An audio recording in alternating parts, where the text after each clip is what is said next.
મહત્વપૂર્ણ સમાચાર રાજકોટના મેયરની કુંભ યાત્રા વિવાદમાં ભાજપનો કકળાટ। મહાકુંભ યાત્રામાં વિવાદ અંગે નયનાબેન પેઢડિયાનો આક્ષેપ। મહાકુંભમાં મારી પાછળ કોઈએ લોકો મોકલ્યા હતા। ભાજપના જ એક જૂથે મેયરની કારના ફોટો વાયરલ કર્યાનો દાવો કર્યો। મેયર નયનાબેન પેઢડિયાએ કહ્યું કે હાઈકમાન્ડને રજૂઆત કરીશ। કુંભ યાત્રા અંગે ખોટી રીતે બદનામ કરવાનો પ્રયાસ। સરકારી ગાડીનું જે બિલ આવ્યું તે ભરી દીધું છે। ગાડી પર કપડા નહીં માત્ર ચૂંદડી સૂકવી હતી। ટીઆરપી ગેમ ઝોન બાદથી બદનામ કરાઈ રહ્યા હોવાનો પણ આક્ષેપ લગાવ્યો। મહિલા મેયર સાથે આવું વર્તન યોગ્ય નહીં હોવાનો પણ આક્ષેપ લગાવવામાં આવ્યો।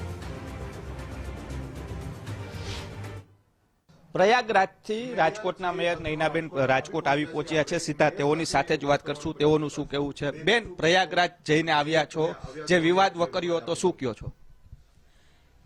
પ્રયાગ જઈને આવ્યા પછી મને એવું લાગે છે કે એક વખત આપણે આ શાહી સ્નાન માટે આપણે કુંભમાં જવું જોઈએ। જે ભાવ 2 રૂપિયાનો છે એ 2 રૂપિયાનો ઠરાવ ક્યાંય પણ એનો ઉલ્લેખ થયેલો નથી। પેટ્રોલ, ડીઝલ અને સીએનજીના ભાવ અલગ અલગ ગાડીના અલગ અલગ રીતે ભરવાના થતા હોય છે, તે મેં ભરેલા છે। બીજું, મેં ક્યાંય મોટા નેતાઓની ભલામણ લઈ અને મેં રાત્રિ રોકાણ કે શાહી સ્નાન માટે ક્યાંય પણ મેં ભલામણ કરી નથી। સામાન્ય નાગરિક જેમ સ્નાન કરે એવી જ રીતે મેં મારા પતિની સાથે સ્નાન કરેલું। આમ જોઈએ તો ત્યાં ઘણો બધો પ્રવાહ ત્યાં આવતો હોય છે। માનનીય વડાપ્રધાન નરેન્દ્રભાઈ મોદીથી માંડી અને મંત્રીમંડળ પણ ત્યાં સ્નાન કરવા માટે પધારેલ। તેમજ હું જ્યારે ત્યાં હતી ત્યારે આપના માનનીય રાષ્ટ્રપતિ પણ ત્યાં પધારેલા હતા। એટલે સ્નાનનો મહિમા ખૂબ સરસ રીતે સ્નાનનો મહિમા જ્યારે આપણા ધર્મની અંદર હોય છે ત્યારે એ સ્નાન કરવા માટે હું પ્રયાગ ગઈ હતી। બેન, ખાસ તમે ગયા હતા, બહુ સારી વાત છે, પરંતુ જે રીતના પાછળથી આખો આ વિવાદ વકર્યો છે તેને લઈને શું કહેશો? તમારું શું માનવું છે? જે પણ હોય, કાવતરું હોય કે વિવાદ હોય, પણ મેં સ્પષ્ટ રીતે કમિશનર સાહેબના હુકમથી અને જે ભાવ ગાડી નક્કી થયેલી છે એ ભાવ પ્રમાણે હું ભરવા તૈયાર હતી અને મંજૂરી લઈ અને હું સ્નાન કરવા ગઈ હતી। બેન, જે રીતના વાત આવે, પેલા 2 રૂપિયાની રાજકોટ સ્થાનિક નેતાએ કીધું ને જે નિયમ મુજબ 10 રૂપિયા જે આપે ભરી પણ શું કહો છો? 2 રૂપિયાની વાત એક પણ ઠરાવની અંદર થયેલી નથી। ઠરાવની અંદર 10 રૂપિયા, 11 રૂપિયા અને અલગ અલગ ઈંધણના જે ભાવ છે એ ભાવ પ્રમાણે ગાડીના ભાવ જે પ્રમાણે થતા હોય ઈંધણના એ પ્રમાણે મેં કિલોમીટર લેખે ભાવ પણ ભરી દીધા છે। મહિલા મેયરને એક બદનામ કરવાનો પ્રયાસ થયો છે એવું માનો છો? કારણ કે એટલે પ્રમાણે આખો વિવાદ થયો અને હવે બદનામી થઈ, કારણ કે તમે પ્રથમ જે કહી શકાય છો નાગરિક છો અને મહિલા મેયર છો। આમ જોઈએ તો પ્રથમ નાગરિક તરીકે મારી ગાડીનો ઉપયોગ હું ગુજરાતની બહાર હુકમ લઈ અને કરી શકું છું અને એમાં મેં કાંઈ ખોટું કર્યું નથી। બદનામી કરવા ઈચ્છતા હોય એમાં હું કાંઈ પડતી નથી, પણ શુદ્ધ ભાવનાથી સ્નાન કરવા ગઈ હતી એ હું અંતરાત્માથી કહું છું કે જે પણ બદનામીની પાછળ મારે લેડીઝની પાછળ એમાંય પાછા મેયર તરીકે મહિલા હોય તો એની ગરિમા ખરેખર જાળવવી જોઈએ। એ ગરિમાના ચિથરા ન ઉડાડવા જોઈએ। આ ગરિમા જ્યારે જે કાવતરા કરતા હોય એ મને ખબર નથી, પણ ખરેખર 2 રૂપિયા ભાવ છે જ નહીં। બેન, ખાસ આ જે રીતના તમારી ઉપર થયું છે, તમને એવું લાગે છે કોઈ તમને ટાર્ગેટ કરી રહ્યું છે? કોઈ એમાં હું પડવા માંગતી નથી। જે કાંઈ હોય અને જેને રજૂઆત કરેલી હોય એમાં હું નહીં પડું, કેમ કે એના ભાવ છે અંદરના અલગ રીતે એને રજૂ કરેલા છે। બદનામી હોય કે પોતાની વ્યક્તિગત પ્રસિદ્ધિ માટે આ કરેલું હોય એમાં એ પોતે જાણે। બેન, પક્ષને રજૂઆત કરશો હાઈકમાન્ડને? કારણ કે તમારી સાથે આવું બન્યું છે।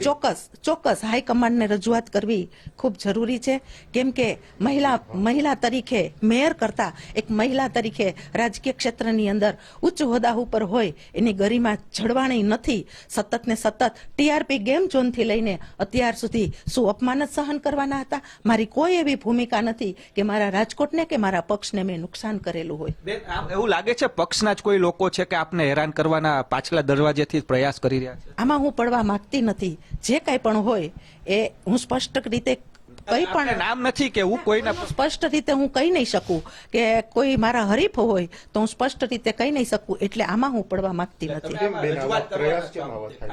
જે પણ હોય તો કહું છું પ્રયાસ છે ભાઈ। જાહેર જીવનની અંદર આપણે જ્યારે કામ કરતા હોય ત્યારે ક્યાંક ને ક્યાંક આપણે વ્યક્તિને ક્યાં ખૂંચતા હોય તો કદાચ પ્રયાસ કર્યા હોય, પણ જે પણ હોય આમાં હું વ્યક્તિગત કોઈના નામ પાછળ પડવા માંગુ વ્યક્તિગત નામ નહીં, પણ બેન તમે પ્રદેશમાં જ્યારે રજૂઆત કરશો ત્યારે તો કંઈક રજૂઆત કરવી પડશે ને? જે પ્રદેશમાં મને રજૂઆત કરવાનું જવાનું થશે અથવા મને પૂછવામાં આવશે ત્યારે જે રજૂઆત મારે કરવાની હશે એ રજૂઆત હું પ્રદેશ સુધી કરી દઈશ. બેન, તમે એક મેયર છો, છતાં એક મહિલા મેયર સાથે આ પ્રકારનું વર્તન થઈ રહ્યું છે પક્ષમાં. બીજા મહિલાઓ સાથે પણ આવું વર્તન થતું હશે, શું લાગે છે? કારણ કે તમે તો મેયર છો, છતાં પણ આમાં હું એટલું કહું કે વ્યક્તિગત આ બાબત અમારી પોતાની છે, આમાં હું પડવા નથી માંગતી, અને જે કાંઈ હશે એ સ્પષ્ટ રજૂઆત હું જેને કહેવાની હશે હું એને કહી દઈશ. નૈનાબેન પેઢડિયા કે જેમને વાત કરી છે કે જે પક્ષમાં છે તેઓ રજૂઆત કરશે, તેઓને એક મહિલા તરીકે, કારણ કે મેયર છે સાથે એક મહિલા છે, મહિલાઓને પણ આ રીતની ગરિમા જાળવવી એ જરૂર. બેન, ખાલી એક છેલ્લો સવાલ છે, તમે એક મહિલા છો, ભારતીય જનતા પાર્ટીમાં છો, અને મહિલાઓને ભારતીય જનતા પાર્ટી માન આપી રહી છે, પરંતુ આ કેટલું યોગ્ય છે? માનનીય વડાપ્રધાન નરેન્દ્રભાઈ મોદીએ જ્યારે મહિલાઓને 33% અનામતનો પાસ કરેલો જે નિયમ છે એ પ્રમાણે મહિલા જ્યારે જાહેર જીવનમાં આવતી હોય છે ત્યારે એને પરિવારને પણ સાચવવાના હોય છે, પરિવારની સાથે સાથે એને સમાજની અંદર જે પણ કાંઈ ભૂમિકામાં કામ કરવાનું હોય છે એમાં પણ એને કામ કરવાનું થતું હોય છે. પણ જે કાંઈ ભૂમિકામાં સામનો કરવાનો થતો હોય ત્યારે એક સ્ત્રી તરીકે મહિલા સામનો કરતી હોય છે, પણ ક્યાંક ને ક્યાંક ખબર નહીં વ્યક્તિગત અહમને કારણે પણ ક્યારેક મહિલાઓને ટાર્ગેટ કરવામાં આવતા હોય છે. અત્યારે તમને સીધા જ ટાર્ગેટ કરી રહ્યા છે એવું કહી શકાય? જે કંઈ પણ હોય, આ આગતરું કાંઈ કાવતરું હોય ને એવું હું જ્યાં રોકાણી હતી ત્યારથી જ મને એવું લાગ્યું કે મારી પાછળ કોકને મોકલેલા છે, અને ત્યારથી આ ફોટા પાડેલા છે. કપડાં છે એ ચૂંદડી હતી જે સ્નાન માટે આપણે ઉપયોગમાં કરેલી હોય એને હિન્દુ ધર્મ પ્રમાણે નીચવી નથી શકાતી, એટલે અમે એ ખૂબ નીતરતી ચૂંદડીને અમે બહાર સૂકવી હતી, કેમ કે ત્યાં કોઈ દોરીની વ્યવસ્થા હતી નહીં, કોઈ ખીલીની વ્યવસ્થા હતી નહીં, કે જેથી કરીને, અને અમારો કોઈ એવો ભાવ નહોતો. જેને પણ આ કાવતરું કર્યું હોય એના મનથી એને કાવતરું કર્યું છે. બીજાની ગાડીમાં પણ આવી રીતે કપડાં સુકાતા હતા, પણ સ્વાભાવિક છે એક મેયર તરીકે પાછળથી એને ફોટા પાડેલા હતા. આગળથી જ્યારે મારી સાથે રહીને કર્યું હોય તો હું કહું કે એનું કાળજું સિંહનું હતું. તો જે રીતના વાત કરીએ, કાવતરું એક કરવામાં આવ્યું છે મેયરને બદનામ માટે થઈને, એ મારે જ્યાં રજૂઆત કરવાની થશે ત્યાં હું રજૂઆત ચોક્કસપણે કરી દઈશ.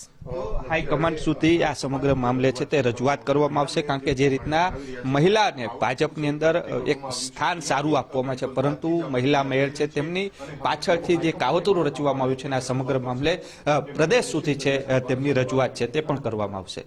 કેમેરા પર્સન દેવજી રંગાડિયા સાથે રહીમ લાખાણી, ગુજરાત ફર્સ્ટ, રાજકોટ.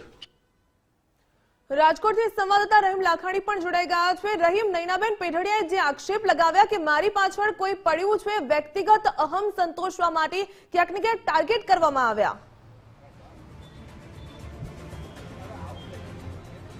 ચોક્કસપણે જે રીતના વાત કરવામાં આવે, જે આખો વિવાદ વકર્યો હતો કે મેયર જે ગાડી લઈને પહોંચ્યા છે તેનું મંજૂરીની લઈને ક્યાંક છે કે નહીં, ત્યારબાદ જે ફોટા સામે આવ્યા હતા અને તેને લઈને વિવાદ થયો હતો. જો કે આજે જે રીતના સ્પષ્ટતા થઈ છે ને જે વાત સામે આવી છે તેમાં સ્પષ્ટ જોવા આવ્યું છે કે તેઓને ટાર્ગેટ કરવામાં આવે છે, ન માત્ર અત્યારથી પરંતુ ટીઆરપી ગેમ ઝોન જે અગ્નિકાંડ થયો ત્યારબાદથી તેઓને સ્પષ્ટપણે ટાર્ગેટ કરવામાં આવતા હોવાની વિગત છે તે સામે આવી છે. સૌથી મોટો સવાલ એ ઉત્પન્ન થઈ રહ્યો છે, ભાજપની અંદર જ જે અલગ અલગ બે જૂથો છે તે પણ સામે આવી ગયા તેની સ્પષ્ટતા કહી શકાય. બીજી બાજુ જે વાત કરવામાં આવે છે કે ભાજપની અંદર મહિલાઓને સારું સ્થાન અને સારી રીતે પહેચાન આપવામાં આવતી હોય છે, પરંતુ ક્યાંક ને ક્યાંક પાછળથી તેઓને ટાર્ગેટ કરવામાં આવ્યા હોવાની વિગત પણ સામે આવી છે. એટલું જ નહીં, આખો મામલો છે તે હવે હાઈકમાન્ડ સુધી પહોંચવાની છે તે પણ વાત સામે આવી છે. પ્રદેશ સુધી તેની રજૂઆત થશે, નામ જોગ ત્યાં રજૂઆત કરવામાં આવશે. ભલે મીડિયા સમક્ષ તેઓએ નામ નથી બોલ્યા, પરંતુ જે રીતના આડકતરી રીતે તેમને નામ છે તે જાહેર પણ કરી દીધા છે કે તેમની પાછળ કોણ ટાર્ગેટ કરી રહ્યું છે. અને જે રીતના વાત કરીએ તો આ સમગ્ર મામલે પ્રદેશમાં આગામી સમયમાં રજૂઆત થશે અને ત્યારબાદ પ્રદેશ દ્વારા કયા પ્રકારના પગલાં લેવામાં આવે છે તે પણ સૌથી મોટો સવાલ ઉત્પન્ન થઈ રહ્યો છે. રાજકોટના પ્રથમ નાગરિક છે અને પ્રથમ નાગરિક પાછળ જ ભાજપના નેતાઓ પડ્યા હોવાની વિગત છે તેઓએ જાહેર કરી છે અને કહી શકાય કે આગામી સમયમાં આ જૂથવાદ વધારે વકરે તો પણ નવાઈ નહીં. જી બિલકુલ રહીમ, ધન્યવાદ તમામ જાણકારી સાથે જોડાવા બદલ. તો મેયરની જાસૂસી થતા જ ભાજપમાં ભડકાની સ્થિતિ. નૈનાબેન પેઢડિયાએ આક્ષેપ લગાવ્યા કે મારી પાછળ મહાકુંભમાં કોઈને મોકલવામાં આવ્યા હતા, કુંભ યાત્રા અંગે બદનામ કરવાનો પ્રયાસ કરવામાં આવ્યો, ખોટી રીતે બદનામ કરવાનો પ્રયાસ કરાયો હોવાનું પણ નૈનાબેન પેઢડિયાએ આક્ષેપ લગાવ્યો। સરકારી ગાડીનું જે બિલ આવ્યું તે પણ ભરી દીધું હતું। નૈનાબેન પેઢડિયાએ કહ્યું કે કુંભ યાત્રામાં જે પ્રકારે ફોટો વાયરલ કરવામાં આવ્યા, ક્યાંક ને ક્યાંક વ્યક્તિગત અહમના કારણે ટાર્ગેટ કરવામાં આવતા હોવાનું પણ નૈનાબેન પેઢડિયાએ આક્ષેપ લગાવ્યા। હાઈકમાન્ડ સુધી રજૂઆત કરશે તેવું પણ તેમણે અમારા સંવાદદાતા સાથેની વાતચીતમાં જણાવ્યું। ભાજપના જ એક જૂથે મેયરની કારના ફોટો વાયરલ કર્યાનો દાવો કરવામાં આવ્યો। સમગ્ર મામલો શરૂ થયો કુંભ યાત્રાથી। રાજકોટના મેયરની કુંભ યાત્રા વિવાદમાં ભાજપનો કકળાટ। કોંગ્રેસ નેતા વસરામ સાગઠિયા પણ આપણી સાથે જોડાઈ ગયા છે। વસરામભાઈ, ગુજરાત ફર્સ્ટમાં આપનું સ્વાગત। રાજકોટના મેયરની કુંભ યાત્રા અંગે જે વિવાદ ચાલી રહ્યો છે તેમાં જે પ્રકારે સામે આવ્યું, મેયરે ખુદ આક્ષેપ લગાવ્યા કે ક્યાંક તેમને બદનામ કરવાનો પ્રયાસ કરવામાં આવી રહ્યો છે। આ સંદર્ભે સૌથી પહેલા આપની શું પ્રતિક્રિયા?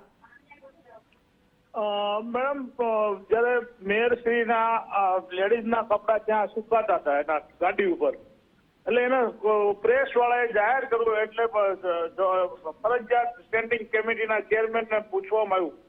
સ્ટેન્ડિંગ કમિટીના ચેરમેને કીધું છે કે ભાઈ બેનને અમારે ફાઇનલ કરેલું છે 2 રૂપિયા લેખે કોઈ પણ પદાધિકારી ગુજરાત બહાર જાય એટલે 2 રૂપિયા લેખે એનો ખર્ચ લેવાનો હોય, એટલા માટે 2 રૂપિયા લેખે લેવામાં આવશે।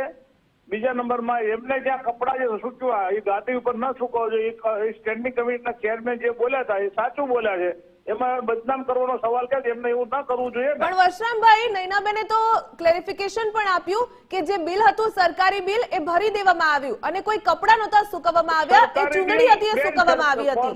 બેન, કોર્પોરેશનને 2 રૂપિયા નક્કી કરેલા છે, આજથી 10 વર્ષ પહેલા ટેન્ડિંગમાં ઠરાવ કર્યો છે, બરાબર? ત્યારે કોંગ્રેસે વિરોધ કર્યો હતો કોઈ 2 રૂપિયામાં કોઈ ગાડીઓ લઈને જાય ન જાય, અને આ 2 રૂપિયામાં એમાં ડ્રાઈવરનો પગાર ગણો તો ડ્રાઈવરના પગાર 15,000 રૂપિયા થાય બેન 10 દિવસ। પણ નૈનાબેન તો 10 રૂપિયા કહી રહ્યા છે।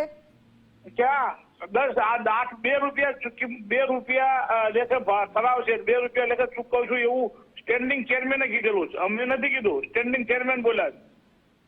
બિલકુલ વસરામભાઈ, ધન્યવાદ અમારી સાથે જોડાવા બદલ। તો ક્યાંક ને ક્યાંક આક્ષેપ પ્રતિ આક્ષેપનો દોર શરૂ થઈ ગયો, પરંતુ સૌથી મોટો સવાલ કે રાજકોટની મહિલા મેયરને બદનામ કરાતા હોવાના પણ ખુદ મહિલા મેયરે આક્ષેપ લગાવ્યા।